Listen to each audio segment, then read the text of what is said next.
A conexão de 5 minutos que salvou a sua vida e a ciência oculta por trás? Olá, mentes curiosas! Bem-vindos mais uma vez. Hoje vamos fazer algo diferente. Vamos iniciar uma descida, uma jornada por 5 níveis de conhecimento cada vez mais profundos para desvendar um dos mistérios mais belos e cotidianos da nossa existência. Falaremos daquele momento fugaz. Aquela conversa de 5 minutos com um estranho, aquele sorriso compartilhado, aquela pequena ajuda inesperada que de alguma forma mudou o seu dia, ou talvez salvou a sua vida. E não estou exagerando. Porque poderíamos ficar na superfície e dizer, que bonito, mas não é isso que fazemos aqui. Nós vamos mergulhar fundo para entender o porquê. O que realmente se esconde por trás desse estalo de conexão humana? Que motores invisíveis se ativam no nosso cérebro e na nossa biologia? Eu te prometo algo, ao final desta jornada você nunca mais verá uma pequena conversa casual da mesma maneira. Você vai compreender o poder que reside nesses instantes e o mais importante, como pode usá-lo. Nível 1, a superfície do conhecido. Comecemos pelo que todos já sentimos alguma vez. Aquela sensação acolhedora depois que o barista pergunta genuinamente como você está. Ou quando você brinca por um instante com a pessoa que te atende em uma loja. É, em essência, uma pequena troca de energia positiva. Um lembrete de que não estamos sozinhos na nossa bolha, de que há outros seres humanos ao nosso redor. Uma base muito simples, não é? Outro aspecto que todos reconhecemos é o sentimento de ser visto. Quando alguém te presta atenção de verdade, nem que seja por um par de minutos, te valida. Você sente que importa, que a sua presença no mundo foi registrada. E isso afeta diretamente o nosso comportamento. Um simples elogio de um colega de trabalho pode fazer com que o resto da tarde você seja mais produtivo, mais gentil, mais criativo. É como um interruptor de bom humor que outra pessoa ativa por nós. O exemplo mais universal é este. Você está andando na rua com os seus problemas na cabeça e cruza com um desconhecido.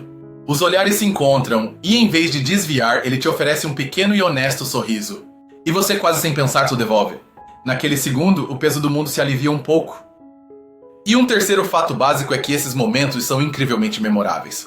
Você pode esquecer o que comeu na terça-feira, mas é muito provável que se lembre daquela pessoa idosa que te ajudou a pegar as suas coisas quando elas caíram no supermercado meses atrás. Esse instinto para conectar tão rapidamente tem uma origem muito profunda, vem da nossa história evolutiva. Durante centenas de milhares de anos, a sobrevivência dos nossos ancestrais dependia de saber avaliar rapidamente um estranho. Imagine um dos nossos antepassados na savana. Ele encontra um grupo desconhecido. Em questão de segundos, o cérebro dele tinha que processar milhares de sinais não verbais para decidir, são amigos ou inimigos? Posso confiar neles? Essa necessidade de criar laços de confiança quase instantâneos para colaborar e sobreviver está gravada a ferro e fogo no nosso DNA. Então, o que sentimos hoje em uma cafeteria é o eco desse antigo instinto. É a ponta de um iceberg gigantesco, a parte que todos vemos e reconhecemos. Mas se isso é o que vemos na superfície, que motores secretos o movem por baixo? Nível 2, os mecanismos ocultos. Aqui é onde a coisa fica fascinante. O primeiro mecanismo é químico. Quando você tem uma dessas interações positivas, o seu cérebro libera um jorro de uma neurohormônio chamada ocitocina. Esta é uma revelação chave. A ocitocina é frequentemente chamada de hormônio do abraço ou a molécula do vínculo. É a mesma que é liberada entre uma mãe e seu filho ou entre dois apaixonados. E acontece que você não precisa de um amor de filme para conseguir uma dose. Uma conversa gentil e sincera de 5 minutos é suficiente para que o seu cérebro a produza. Agora, esse conhecimento tem uma aplicação dual. Pelo lado da oportunidade, você pode usá-lo conscientemente. Saber que você pode provocar uma reação química positiva em você e em outra pessoa te dá uma ferramenta poderosa para melhorar o seu ambiente. Um exemplo concreto. Da próxima vez que alguém te prestar um bom serviço, em vez de um simples obrigado, pare um segundo, olhe nos olhos e diga por que você aprecia o trabalho dessa pessoa. Você criou ativamente um momento de liberação de ocitocina para ambos. Você melhorou o universo a nível bioquímico. Mas aqui vem o aviso, o lado do risco. Esse mesmo mecanismo pode ser explorado. Os golpistas e manipuladores são mestres em criar uma falsa sensação de conexão rápida para baixar as suas defesas. Pense naquelas chamadas de vendas agressivas onde a pessoa usa o seu nome constantemente, te faz elogios e parece o seu melhor amigo em 2 minutos. Ela está tentando sequestrar o seu sistema de ocitocina para que você confie nela sem uma base real. Reconhecer isso te protege. Agora vamos falar de um processo governado por uma regra invisível biológica. Pesquisadores como Barbara Fredrickson a chamam de ressonância de positividade. A regra é esta: quando duas pessoas compartilham uma emoção positiva, os seus corpos começam a se sincronizar. Os seus ritmos cardíacos se acompanham, as suas ondas cerebrais se alinham, até os gestos faciais são imitados inconscientemente. É uma espécie de dança biológica. Isso acontece constantemente. Quando você ri da mesma piada boba com o entregador, por um instante os seus corpos estão literalmente na mesma sintonia. Não é uma metáfora, é fisiologia. É uma conexão real e mensurável. Debaixo de tudo isso, há uma estrutura interna no nosso cérebro, um atalho mental.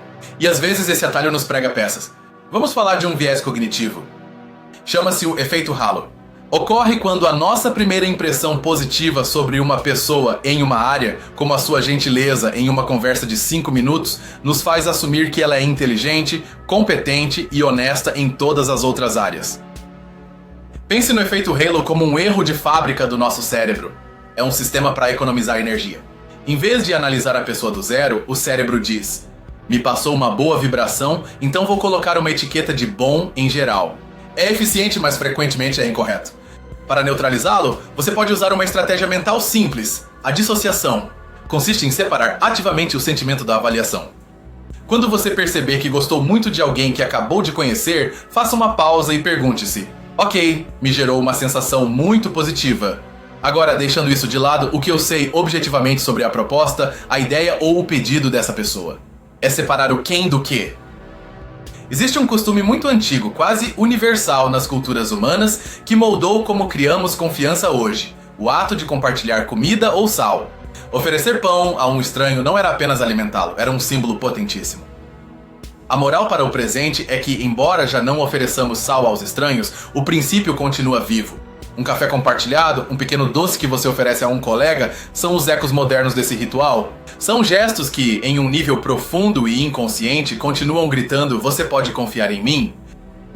E tudo isso nos leva à dedução, chave para a vida real, o princípio de ação mais importante que podemos extrair deste nível. A regra geral é esta: o seu cérebro está desesperadamente programado para a vida em uma pequena tribo, mas você o colocou em uma cidade de milhões de pessoas anônimas. E ele está procurando quase a gritos qualquer sinal dessa antiga conexão tribal.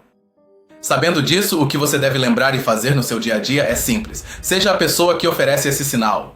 Valorize esses micromomentos, não como interrupções, mas como o que realmente são: oportunidades para alimentar uma necessidade biológica fundamental, tanto em você quanto nos outros. O poder de entender isso é imenso. Você deixa de ser um passageiro passivo dos seus encontros diários e se torna um arquiteto consciente do seu bem-estar social e do seu ambiente. Mas se você achava que já tínhamos entendido tudo, prepare-se, porque aqui a história vira um verdadeiro caos. Nível 3, o caos da realidade. Agora entramos nos debates e nas complexidades. E a primeira grande controvérsia é: autenticidade versus instrumentalização? Por um lado, estão os que defendem que essas conexões só têm valor se forem 100% espontâneas e genuínas. Por outro lado, estão os que dizem que, em um mundo profissional, aprender a criar rapport, ou seja, a gerar um bom relacionamento rapidamente, é uma habilidade necessária para o sucesso. O que está em jogo é profundo. Para o primeiro lado, está em jogo a própria alma da interação humana. Se a planejamos, a matamos. Para o segundo, o que está em jogo é a capacidade de colaborar e avançar. Não podemos esperar que a magia surja sempre por si só.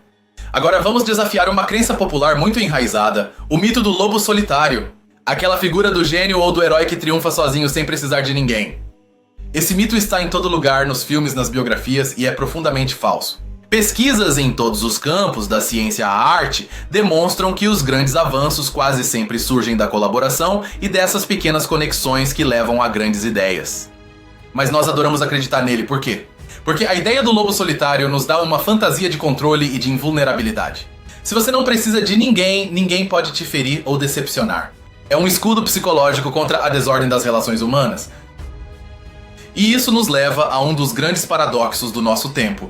Vivemos na era mais conectada da história humana graças à tecnologia, e no entanto, as taxas de solidão nunca foram tão altas. É um dilema sem solução fácil. Os curtidas, os comentários, as mensagens são como uma versão de fast food da conexão humana. Preenchem um vazio momentâneo, mas carecem dos nutrientes biológicos de uma interação cara a cara, daquela sincronia da qual falamos antes. Adotemos agora um ponto de vista crítico sobre algo que quase todos aceitamos: a cultura do serviço sempre com um sorriso. A objeção ética é esta: estamos obrigando milhões de trabalhadores a realizar um trabalho emocional exaustivo? Exigimos que eles fabriquem centenas dessas pequenas conexões positivas por dia, de forma não genuína, o que pode levar a um profundo esgotamento e a uma desconexão das suas próprias emoções reais. E aqui entra outra controvérsia: a tecnologia pode solucionar isso? Uma inteligência artificial, um chatbot avançado ou um avatar em um mundo virtual poderia replicar o poder salvador de uma conexão de 5 minutos? 20 anos atrás isso era ficção científica. 10 anos atrás era uma curiosidade. Hoje é um debate real. Vemos como a tecnologia melhora na simulação de empatia e nos obriga a nos perguntar o que realmente valorizamos: o efeito que a conexão tem em nós ou o fato de saber que ela provém de outro ser humano consciente? Todo esse caos, no fundo, nos fala da condição humana. Nos mostra uma verdade fundamental sobre nós. E essa verdade é que somos seres inerentemente vulneráveis e dependentes. A nossa maior força como espécie é a cooperação, mas essa força é também a nossa maior fonte de dor. O problema sem solução é como construir um mundo que fomente os laços que precisamos para prosperar, sem que a complexidade de gerenciá-los nos esmague. Como você vê, o que parecia um simples sorriso de um estranho é na verdade um campo de batalha de debates filosóficos, éticos e tecnológicos. Você sobreviveu ao caos. Agora é hora de ver os detalhes que separam os curiosos dos verdadeiros conhecedores. Nível 4, conhecimento especializado. Aqui revelamos os segredos de nicho, e o primeiro é um conceito da neurociência chamado acoplamento neural. É um detalhe técnico mais alucinante. Quando duas pessoas estão realmente conectadas em uma conversa, os seus padrões de ondas cerebrais, medidos com eletroencefalogramas, começam a se sincronizar. Literalmente, os seus cérebros começam a funcionar no mesmo ritmo. A melhor analogia para entendê-lo é pensar em dois músicos de jazz improvisando. Eles começam separadamente, mas se a química chega a um ponto em que parecem compartilhar uma só mente, antecipando as notas um do outro. Isso é o acoplamento neural, o seu cérebro e o meu entrando na mesma frequência.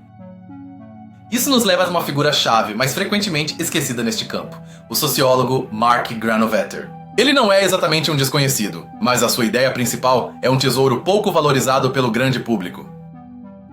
Granovetter foi um herói secreto porque, em uma época em que todos estudavam os laços fortes, família, amigos íntimos, ele demonstrou o incrível poder dos vínculos fracos.